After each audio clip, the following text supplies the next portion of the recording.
Bana bakın. Beyaza bak.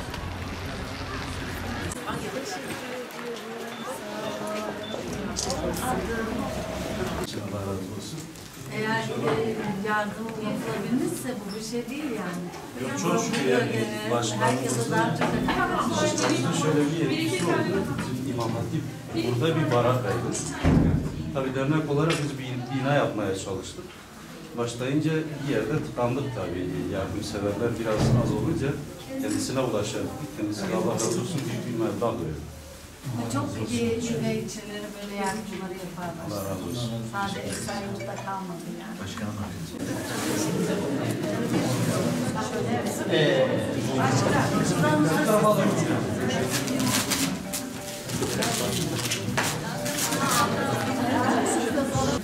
Yani ben kendim de İmam Hatip mezunuyum. İmam Hatip mezunu olarak bir İmam Hatip'te bulunmaktan büyük şeref duydum, büyük gurur duydum. Allah'ın emri oku olan ilk emrine göre hareket edebilmek, o amaç ile burada toplanabilmek herkese nasip olacak bir şey değil. Allah katında en makbul insanlarla beraberiz. Öğrenenlerle, öğretenler.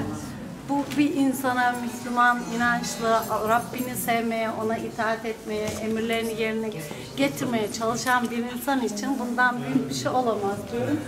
Hayırlı uğurlu olsun. Bütün insanlarımız bence eğitime önem versin. Eğitim olduğu zaman insanlar hata yapmazlar.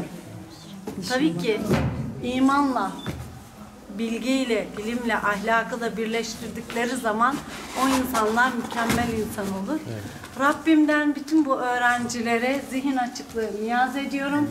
Hayırlı ilimler tahsil etmelerini niyaz ediyorum.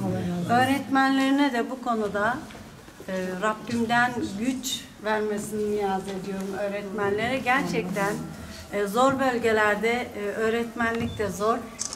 Allah yardımcınız olsun hepimizin. Vatanımız, milletimiz sağ olsun. İdareciler sağ olsun. Bu kitapları yazıp basan, bizlerin hizmetine sunanlardan Allah razı olsun. Hepinize saygılar. Bu tür yardımlar devam edecek mi başkanım bölgelere? Bizler başkan eşim adına da konuşuyorum. Zaten eşimin şahsında burada bulunuyorum. Eşim ve ben öyle bir idealist düşünceye, ruha sahibiz ki ölene kadar bu tür yardım ve hizmetlerde her yerde herkesin yanında olmayı amaçlayan insanlarız. Rabbim nasip etsin. Katkılarından dolayı teşekkür ediyoruz. Milli Eğitim Müdürümüz takdim etsinler. Çok teşekkür ederim. Çekelim mi bir saniye?